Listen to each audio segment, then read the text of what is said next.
আমার তার উপর এতক্ষণ ধরে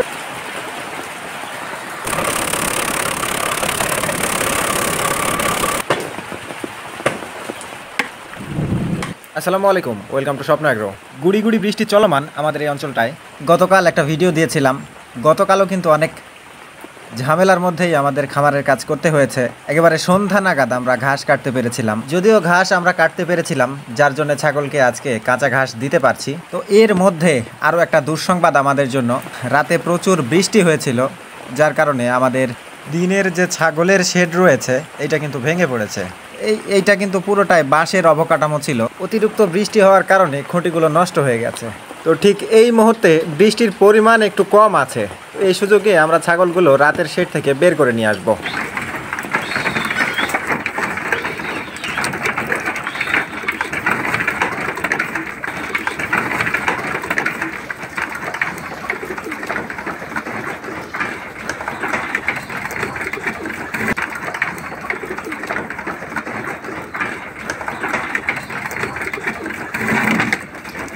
এর পরই কিন্তু আমাদের ঘাস কেটে নিতে হবে। এমনিতেই আবহাওয়ার অবস্থা খুবই খারাপ। একটুতেই বিদ্যুৎ চলে যাচ্ছে। একটুতেই বিদ্যুৎ চলে গেলে আমাদের এত বেশি পরিমাণ ঘাস হাতে জাতি দ্বারা কাটতে আমাদের জন্য খুব কষ্টকর হয়ে পড়বে। তাই যত দ্রুত সম্ভব ঘাসগুলো কেটে নেওয়া হচ্ছে।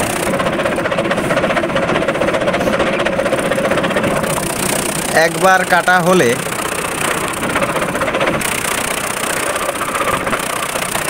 কাটা হলে এই ঘাসে কিন্তু আমাদের দুপুর পার হয়ে যাবে। এই ব্রয়লার মুরগিগুলো আমরা বেশ কয়েকদিন আগেই নিয়ে এসেছি। ওরা কিন্তু বড় হচ্ছে, মোটামুটি ভালোই বড় হচ্ছে।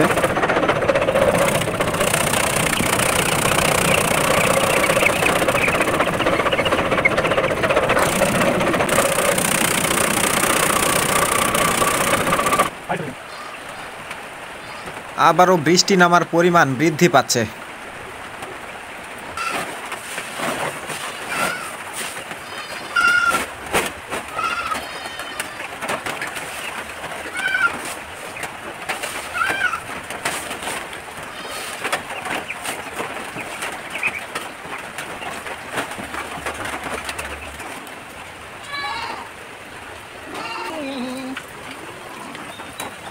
আপনারা হয়তো বুঝতেই পারছেন, এই সাইডটা ঠিক আছে, অপোজিট সাইডটা হেলে পড়েছে। তো এইটা সম্পূর্ণ বাঁশের অবকাঠামো ছিল। তো এইটাই কোনো খুঁটি বা সিমেন্টের জাতীয় কোনো কিছুই ব্যবহার করা ছিল না। আমাদের রাতের শেডটা যদিও ইট দিয়ে তৈরি করা, এই শেডটার অনেক বয়স হয়ে গেছে। তো আমাদের উচিত ছিল আরও আগেই এইটা সংস্কার করা, কিন্তু আমাদের সময় স্বল্পতার কারণে হয়ে ওঠেনি। তো বৃষ্টির কারণে খুঁটিগুলো দুর্বল হয়ে যায় এবং খুঁটির গোড়াতে যে আমরা যে জিনিসটা দেখতে পাই যে এখানে কিন্তু হালকা যে উই পোকা, সেই উই পোকাগুলো কিন্তু ছিল। তো যাই হোক, সব মিলিয়ে এই বৃষ্টির মধ্যে আমাদের ছাগলগুলো কিন্তু আজ আর এই শেডে উঠতে পারেনি। তারা বিভিন্ন জায়গায় ছড়িয়ে আছে। আমাদের ওই দিকে যে মাচা রয়েছে ওই সাইডটায়, তো ওই মাচাটায় তিরপল জাতীয় জিনিসগুলো টাঙিয়ে দেওয়া আছে, ওখানেই কিন্তু রয়েছে তারা। তো কষ্টকর দিন বলা যাচ্ছে, ছাগলের জন্য কষ্টকর দিন আর খামারির জন্য কষ্টকর একটা দিন। তো কিছু করার নাই, বৃষ্টির মধ্যে আমাদের কাজ করতে হবে, এই শেডটাও সংস্কার করতে হবে। তাছাড়া কিন্তু ওদের রেস্ট করার মতো খুব একটা ভালো জায়গা হয়ে উঠবে না, কারণ আমাদের রাতের শেডে আমরা দিনে খুব একটা রাখি না। তো ওখানে রাখলে একটু দূরে হয়ে যায় আমাদের জন্য, মানে বৃষ্টির কারণে দূর হয়ে যায়। ধরে দেখা যাচ্ছে খাবার এখান থেকে ওখানে যেতে যেতে অনেকটা দূর। আবার যদি সারাদিনই ওখানে রাখি তাহলে কম জায়গায় ছাগলের পরিমাণ বেশি হয়ে যাওয়ার জন্য ওদের ঘরটা কিন্তু স্যাঁচেতা হয়ে যায়। ওদের ঘরের পরিমাণটা কিন্তু আরও বেশি প্রয়োজন ছিল, আমরা এখনও সেই জায়গাটা দিতে পারিনি। তো সকাল সকাল আমরা এই কাজটা না করে আগে ওদেরকে খাওয়াতে যাব। আমাদের 2 দিন যাবত কিন্তু বৃষ্টি কোনো কিছু পরিষ্কার করতে পারিনি, অবস্থা খুবই খারাপ। তো আজ কিন্তু এর মধ্যেই পরিষ্কার করার চেষ্টা করব।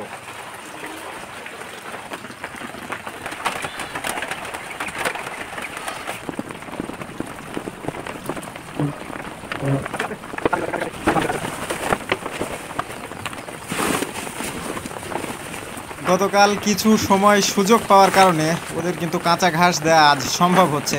তাছাড়া কিন্তু এরকম শুকনো কাঁচা ঘাস দেওয়া সম্ভব ছিল না। আজ যদি কাঁচা ঘাস কাটি তাহলে সেই ঘাসটা অবশ্যই ভেজা ভেজা অবস্থায় থাকবে, ওরা কিন্তু তখন ভালো মতো খেতে পারবে না। এখানে খাবার দিতে এসে এখানকার পরিস্থিতি এতটাই খারাপ যে বাচ্চা ছাগলগুলোকে এখানে আর খাবার দেওয়া মানে কোনো পরিবেশই নেই, জলাবদ্ধতার সৃষ্টি হয়েছিল।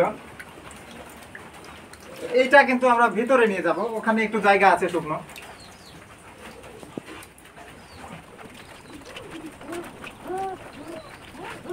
ছেড়ে ছাগলগুলোকে দিনে রাখার মতো ক্যাপাসিটি এখন নেই।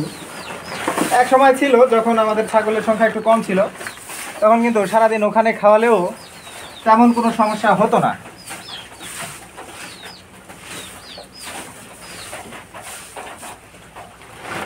তো ওরা এখানে খাওয়া দাওয়া করুক, আমরা চলে যাই বাকি কিছু কাজে।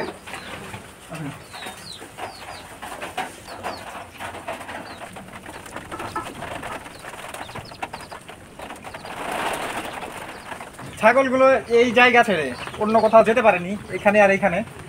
ওই সেটা কিন্তু নষ্ট হয়ে আছে আমাদের, এখানে অবস্থা খুবই খারাপ। তো আপনারা যারা ছাগল খামারের সাথে আছেন তারা অবশ্যই সাবধানে থাকবেন। আমাদের অবশ্য প্রতিদিন এই ঝামেলায় পড়তে হয় না, এবার আজকে বিশেষ একটা কারণে এই ঝামেলা পড়ে গেছি আমরা। এটা কিন্তু পরিষ্কার করে দিতে হবে।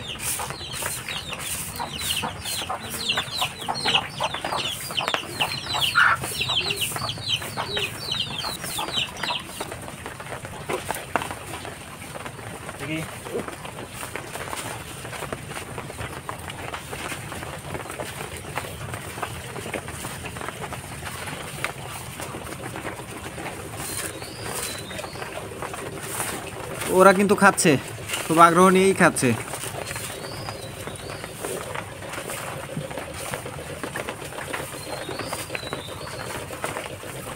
তো দেখতেই পাচ্ছেন খামারের দিনের যেখানে রাখা হয় সেই জায়গার অবস্থা কিন্তু খুবই খারাপ।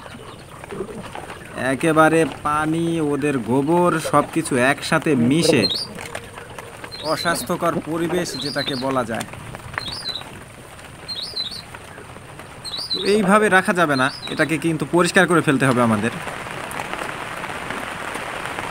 তা না হলে কিন্তু এখান থেকে রোগ জীবাণু ছড়াতে পারে। বিশেষ করে এই বর্ষায় এই ঝামেলাটা বেশি হয়ে থাকে ছাগল খামারে, এবং আমাদের জন্য আজকে একটু বেশি ঝামেলার দিন।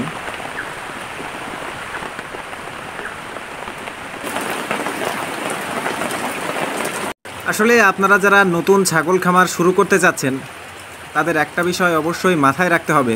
দেখতেই পাচ্ছেন যে এই বর্ষা বাদল, সারাদিন গুড়ি গুড়ি বৃষ্টি, কি পরিমাণ ঝামেলা, কি পরিমাণ কষ্ট এই খামারে রয়েছে, এইটা আসলে বলে বোঝানো যাবে না।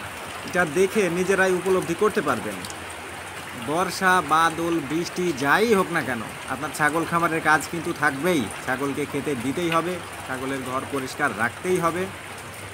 তবে একটা বিষয় করা যায়, আমার যে সীমাবদ্ধতা রয়েছে, ধরুন আমি যদি ছাগলগুলোকে আজকে রাতের শেডে খাবার দিতে পারতাম তাহলে হয়তো এই ঝামেলা আমাকে করতে হতো না। সেক্ষেত্রে শুকনো খাবার এবং কাঁচা ঘাসের যদি যোগান দিতে পারতাম তাহলেই হয়তো হয়ে যেত। কিন্তু জায়গার তুলনায় ছাগলের পরিমাণ বেশি হয়ে যাওয়ার কারণে আমি এই ঝামেলায় পড়েছি।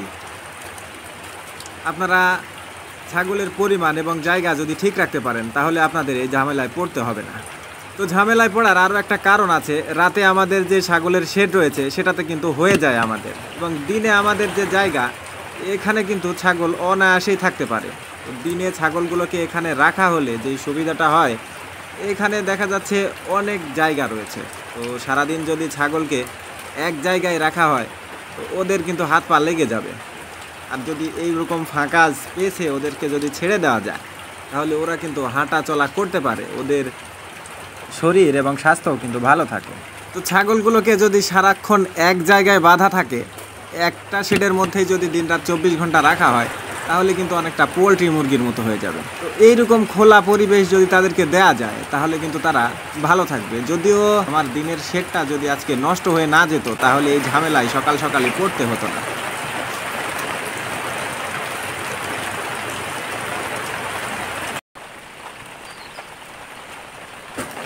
ওদেরকে যে পরিমাণ ঘাস দেওয়া হয়েছিল ওরা কিন্তু ইতিমধ্যে খেয়ে ফেলেছে। পুনরায় ওদেরকে আবার ঘাস দেওয়া হচ্ছে। ঘাস দেওয়ার পর আমরা চলে যাব ওদের যেই শেডটা নষ্ট হয়ে গেছে সেই শেডটি সংস্কার করার জন্য, ওইটা আবার পুনরায় উঠিয়ে দেওয়ার জন্য, কারণ ওরা কিন্তু ঘাস খেয়ে ওখানেই যাবে। এছাড়া কিন্তু ওদের এই বৃষ্টিতে থাকার মতো তেমন কোনো স্পেস এখানে নেই। যতটুকু আছে ওতে কিন্তু ওদের মানে জায়গা সংকটে পড়ে যাবে। তো এখন চলে এসেছি তাদের শেডটা ঠিক করে দেওয়ার জন্য, দেখা যাক উঠিয়ে দেওয়া যায় কি না। এটা কিন্তু প্রচুর ভারী, ওজন যথেষ্ট রয়েছে এই শেডের। আগেই বলেছি এটা ছিল সম্পূর্ণ বাঁশের তৈরি, এটার খুঁটি বাঁশের ছিল, এটার নিচে যে মাচাটা কিছু পরিমাণ কাঠের আবার কিছু বাঁশের, মানে স্বল্প খরচে করেছিলাম। এটার বয়স কিন্তু এটার অনেক বেশি বয়স, অনেক আগেই কিন্তু এটা সংস্কারের প্রয়োজন ছিল। করব করে আর করা হয়নি এখনও। সারা বছর সংস্কারের সময় নাই, অথচ আজ নষ্ট হয়ে গেছে। তো আজ ভিজতেই কিন্তু সংস্কার করার সময়টা পাচ্ছি।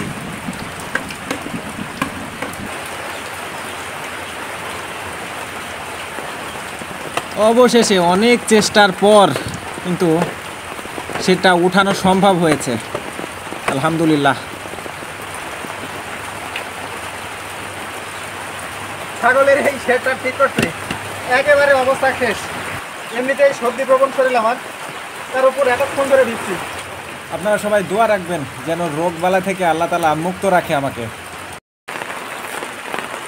তো মোটামুটি ওদের ঘর কিন্তু সংস্কার হয়ে গেছে, ওদেরকে কিন্তু উঠিয়ে দিয়েছি। তো কিছু সংখ্যক ছাগল উঠানো হয়েছে, আবার কিছু সংখ্যক এ পাশেও রয়েছে। ভিডিওটা এখানে শেষ করছি। আল্লাহ আপনাদের সবাইকে ভালো রাখুক, সুস্থ রাখুক। আসসালামু আলাইকুম।